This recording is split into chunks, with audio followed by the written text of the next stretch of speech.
Ashama harka fuunee akkam jirtu daawwattootaa fi maatiiwwan Meelbaa HD.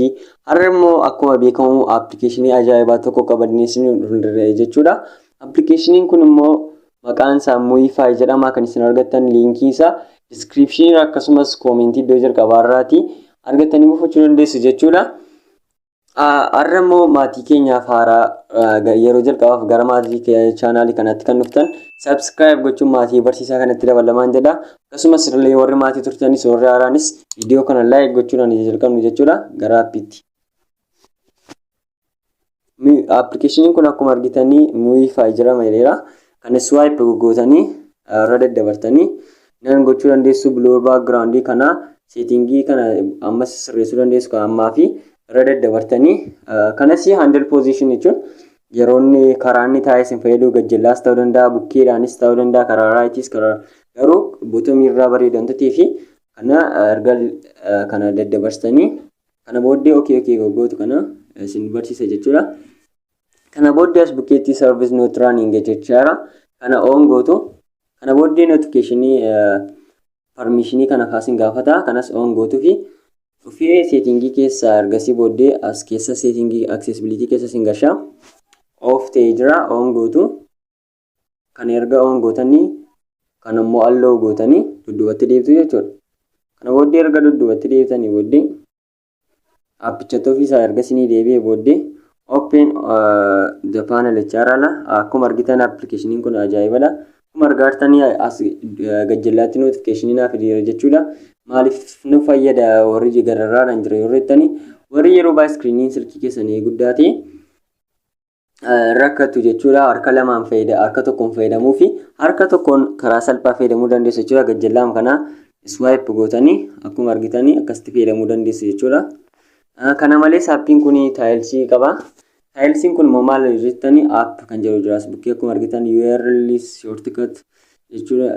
Waan barbaadan dabalachuu dandeessu jechuudha.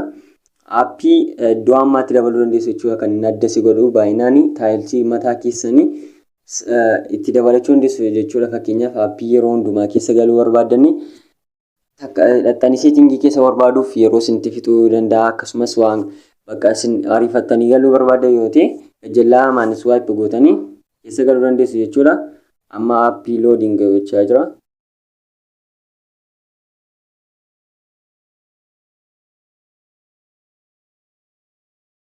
Kana booddee xiqqoo ishee nu eegsisaa.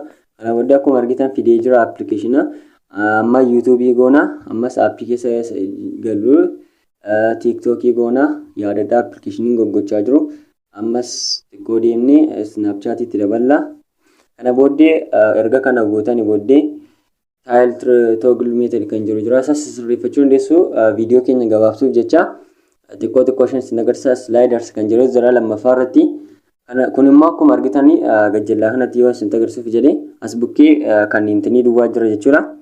Kan isa laayitii duwwaa jira brightnessii jechuudha. Miidiyaa volumes on gootu. Kanas itti dabaluu barbaaddooti.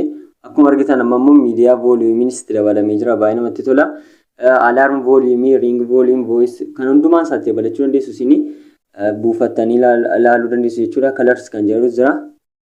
Colorsiin kun immoo kan inni fayyadu zeemii appilikeeshinichaa jechuudha. Amma akkuma argitanii kalarii baay'ee babbareedaa jira. Kana keessas kalarii kana filadha jechuudha. Kalarii kun natti tolee yoo ta'ee fi kana filadheen keessaa ba'a. Amma immoo taayil styles kan jedhu jira.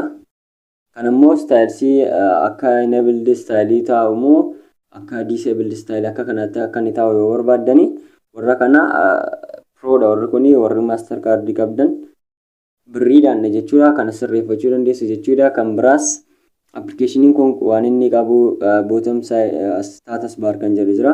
As bukkeetti notificationii akka dhufu barbaaddu naan kana keessa deemtanii tokkoon appilikeeshinicha buufattanii sirreeffachuu dandeessu jechuudha. Background type kan jedhu jira.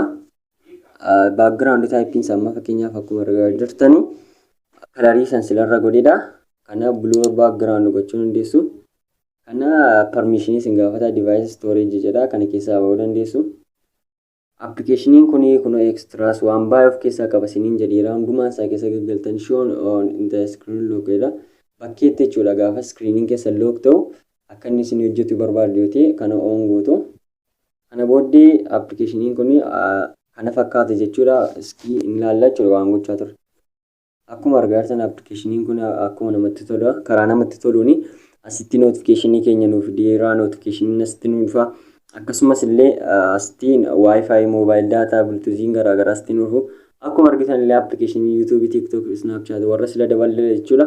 Appilikeeshiniin kun baay'ee appilikeeshinii ajaa'ibaadha jechuudha. Viidiyoon keenya irraa kan isin tola abdiin qabaa kanaaf warra ammaatti like hin goone like gochuun dagatina. Akkasumas illee warri maatii keenyaaf haaraa taatan subscribe gochuun bukkeen dhaabbachuun dagatinaan jedha. Appilikeeshinii kana kan isin argattan description akkasumas koomentii iddoo jalqabaa irra isin jedheera. Achi argattanii gochuu dandeessu jechuudha. Viidiyoon keenya irraa kan fakkaatu ture nagaatti.